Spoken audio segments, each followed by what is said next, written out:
Assalamualaikum warahmatullahi wabarakatuh.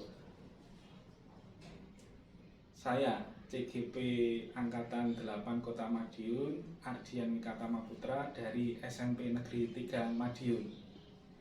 Saya Dewi Novitasari, CGP Angkatan 8 Kota Madiun dari SDN Patihan.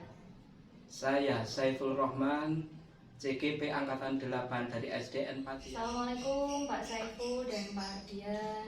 Waalaikumsalam, Bu Dewi. Bagaimana kabarnya Pak Saiful? Alhamdulillah sehat. Pak Ardian bagaimana kabarnya? Alhamdulillah Ibu, selamat bertemu Bu Dewi, saya sehat selalu. Alhamdulillah semuanya hari ini kita diberikan sehat.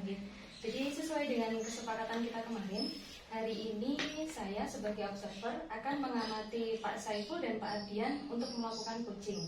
Di sini Pak Saiful sebagai coach dan Pak Ardian sebagai coaching, ya?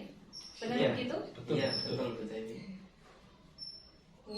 Peran saya sebagai coach yang akan nanti membantu Pak Ardian dalam menyelesaikan permasalahan di kelas dalam pembelajaran. Begitu Bu Dewi. Pak Saiful, jadi sebelum coaching dimulai, saya akan menyampaikan rubrik penilaian dalam percakapan coaching kita kali ini, ya?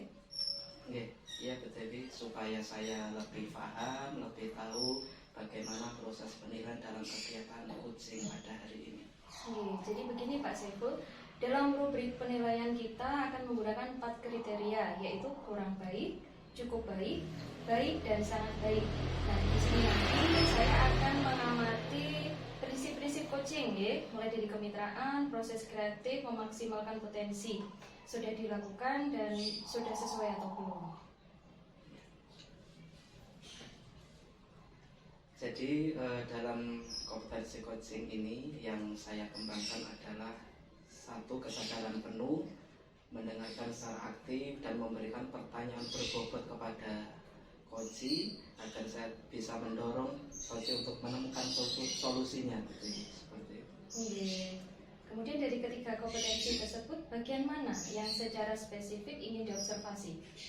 Mungkin pada kegiatan coach pada hari ini saya akan di kompetensi kehadiran penuh betul yang akan saya maksimalkan. Jadi kompetensi kehadiran penuh, indikator ketercapaian dari kehadiran penuh seperti apa yang ingin jenengan inginkan? Harapan saya selama coaching ini saya bisa fokus untuk memecahkan masalah coaching dan tidak melakukan aktivitas selain menyimak permasalahan coaching. Baik Pak Saiful, semua sudah saya catat. Kira-kira kapan jenengan akan melakukan percakapan dengan coaching?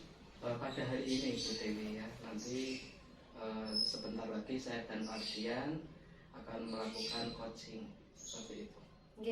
Kalau begitu saya sampaikan semoga lancar kegiatan coachingnya. Monggo dipersiapkan. Ya, terima kasih Bu Dewi atas saran dan masukannya. Mudah-mudahan kegiatan saya dan Ardian diberikan kelancaran. Assalamualaikum Pak Ardian, selamat siang. Ya, waalaikumsalam Pak Saiful, selamat siang ini. Bagaimana kabarnya Pak hari ini? Alhamdulillah sehat Pak Saiful. Iya. Alhamdulillah, saya senang sekali bisa bertemu dengan Pak Ardian pada hari ini. Sebenarnya ada apa sih kok tadi pada saat jam istirahat saya lihat kok auranya itu kayak ada masalah gitu. Apa benar Pak Ardian?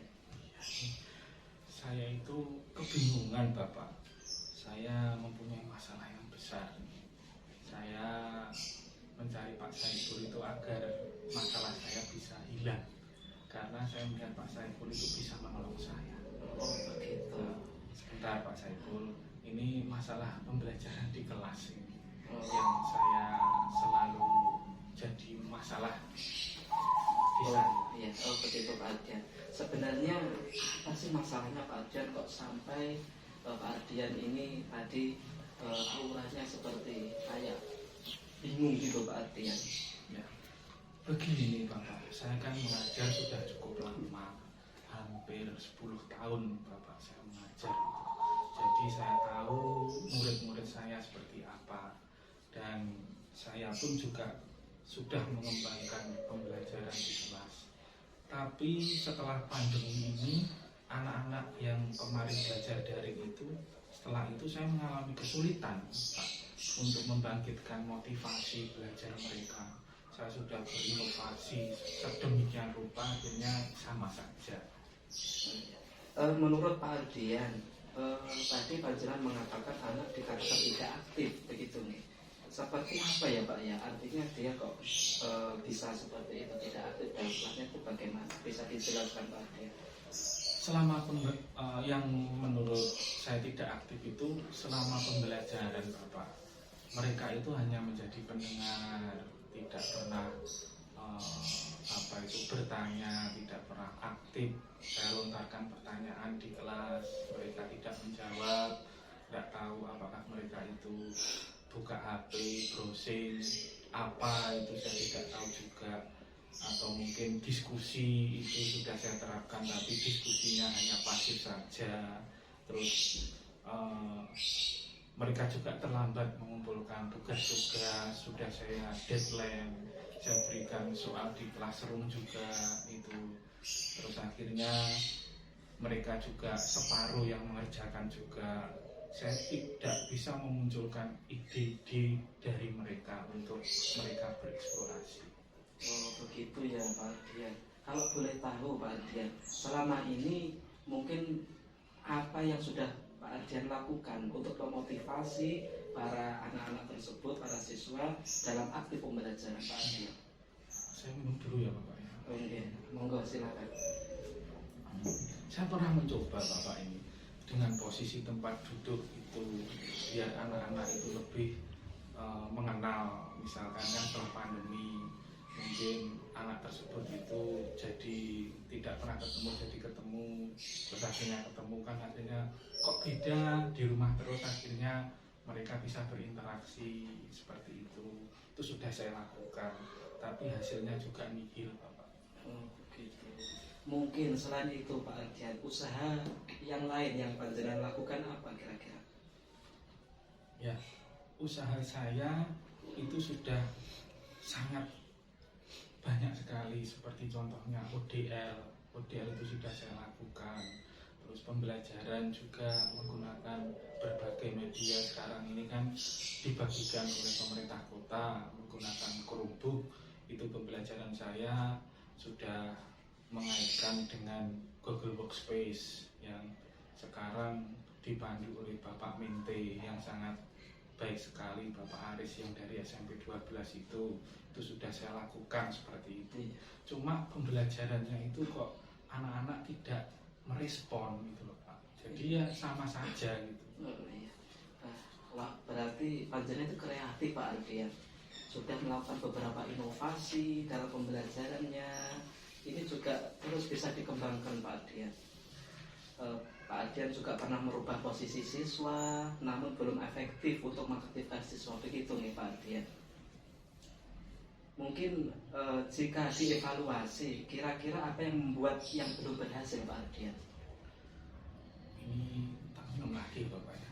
Saya sulit ini. Sepertinya saya harus perbaiki LKPD. LKPD saya itu terlalu monoton. Jadi mungkin dari LKPD itu saya bisa nanti menarik minat siswa belajar lagi. Oh, seperti itu. Memangnya LKPD, lembaga kerja peserta didik itu selama ini yang Pak Ardian buat itu seperti apa? Kok sampai saat ini anak-anak kok tidak ada perubahan Pak Ardian? Ya mungkin terlalu monoton, itu mungkin saya ubah lagi Bapak. Jadi nanti di LKPD saya itu kan anak-anak kan dari pandemi itu kan suka main HP. Jadi saya lihat anak saya di rumah itu ya pegangnya HP terus. Ya kegiatannya apa kalau pandemi? Kalau tidak main HP, makan tidur, akhirnya gemuk seperti itu. Nah mereka itu pada saat pandemi suka HP, mungkin dari situ saya ingin membuat pekerjaan juga dari HP Bapak. Vlog mungkin seperti itu. Iya. Oh begitu. Beberapa ide yang kreatif juga sudah Pak Ardian lakukan. Bagus sebenarnya. Terus sekarang ini mungkin apalagi yang mungkin rencana yang Panjenengan akan lakukan lagi Pak Ardian? Ya harapan saya nanti mungkin rencananya berkelompok agar lebih termotivasi lagi untuk membuat hasilnya vlog itu, Bapak. Iya. Wah, bagus sekali Pak Dian, panjenengan tipikal guru pendidik yang suka berinovasi. Gimana hasilnya Pak Saiful? Tadi kan sudah melakukan coaching dengan Pak Ardian ya? Ya, alhamdulillah Bu Dewi, hasilnya ya tadi sudah sangat bagus dan Pak Ardian sendiri juga sudah menemukan solusi dari masalahnya. Alhamdulillah. Kalau begitu langsung kita analisis dari hasil ketercapaian kompetensi coaching dari Pak Saiful ya. Seperti yang di awal disampaikan tadi, apa yang sudah dilakukan Pak Saiful untuk mencapai kompetensi yang sudah disebutkan tadi agar sesuai dengan indikator ketercapaian? Baik Bu Dewi, tadi saya ketika pelaksanaan coaching ya, saya hadir dengan secara penuh, sudah fokus dan tidak melakukan aktivitas lain. Saya sudah mendengarkan secara aktif dan sudah juga memberikan pertanyaan yang berbobot. Tadi saya juga sudah melihat jenengan sudah mencapai kompetensi coaching dengan bagus. Terima kasih Bu Dewi. Sama-sama Pak Saiful. Setelah ini, kira-kira rencana Pak Saiful apa yang akan dikembangkan? Kompetensi mana lagi yang ingin dikembangkan? Mungkin Bu Dewi, rencana yang akan saya kembangkan lagi yaitu pada kompetensi pertanyaan yang berbobot Bu. Dimana dengan kita memberikan pertanyaan yang berbobot itu nanti kita bisa menggali lebih dalam lagi sehingga coach nanti juga bisa merumuskan yaitu solusinya untuk bisa mengatasi dari segala permasalahannya. Selanjutnya, langkah apa yang akan Pak Saiful lakukan dalam mengembangkan kompetensi memberikan pertanyaan yang berbobot?